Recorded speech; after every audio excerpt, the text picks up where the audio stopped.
Are you looking to catch more and bigger fish? Whether you're a novice or an experienced angler, 2 simple tips can significantly improve your success on the water. Today, we'll explore how using smaller lures and lighter line can maximize your catch, regardless of where you fish. In the world of fishing, advice is plentiful but not always universally applicable.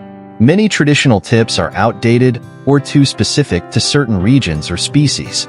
However, the techniques we're about to discuss work across various fishing scenarios, making them valuable for all anglers.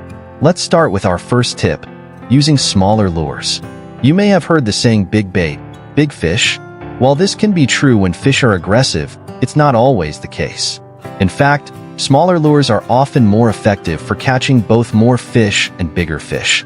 This approach, known as finesse fishing, has gained popularity since the late 1990s. The rise of finesse fishing coincides with increased fishing pressure and recreational water activities. These factors have made fish less aggressive in their feeding habits. Fish in highly pressured waters behave similarly to those experiencing extreme temperatures or high barometric pressure. By using smaller lures, you're presenting a more tempting and less threatening option to cautious fish. Now, let's move on to our second tip, using lighter line.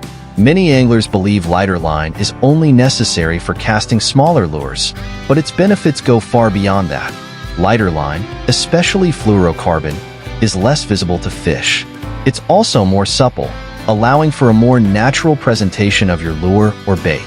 Additionally, you can cast lighter line further, putting more distance between you and the fish. When using lighter line, it's important to pair it with the right rod. Look for a rod with a softer tip section to help with casting and to cushion the shock that could break the line. You'll also need to adjust your drag to prevent breakoffs.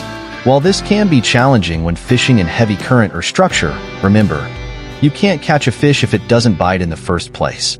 By implementing these 2 simple techniques, using smaller lures and lighter line, you can significantly increase your chances of success on the water. These methods work across different species, locations, and times of year, making them valuable tools for any angler. So next time you're out fishing, give these tips a try and see how they can help you catch more and bigger fish.